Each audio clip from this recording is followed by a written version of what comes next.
Cool thing about probate, though, is that this market is not dominated by realtors.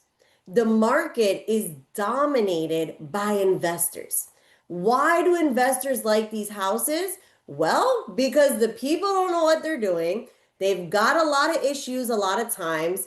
There's a court process. People, like in Florida, where I am, literally people come here to die, right? What is everybody's dream? To retire in Florida. So where are they passing away? In Florida, but their family still lives in New York, Chicago, Texas, all the things. So imagine inheriting a property in Florida and you've got to clean it out, you've got to prepare it, you've got to do all these things. But then next thing you know, you get a letter in the mail or you get a call from an investor and they're like, listen, I'll just give you a cash offer. Here you go. And then what happens? The family goes ahead and sells the property to a cash investor, right? Well, these properties, most of them are paid off.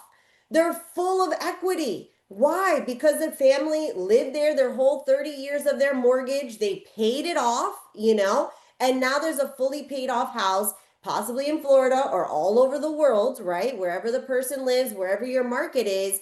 And this is an asset that only investors are really going after, right? So what happens? The investor buys the house, they fix it up, they flip it, and they basically made the profit that the family should have had as the legacy, as their inheritance.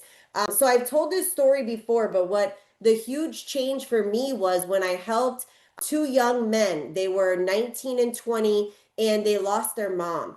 And when I was sitting at their kitchen table, talking with them, and I realized, wow, what if this was my kids? Would I want to just, have an investor come in, buy it for 50% of what it's worth, and then the investor's making the money off of my investment, what I paid, what I was doing in my life?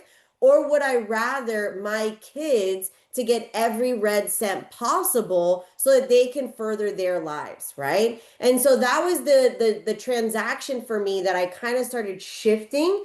And what I do is I offer both options, right? In some cases, cash does make sense. But in a lot of cases, the family wants to get as much money as possible. They just don't know how to do it. They just don't know how to go about it. And that's what makes the realtor so valuable in this niche, okay?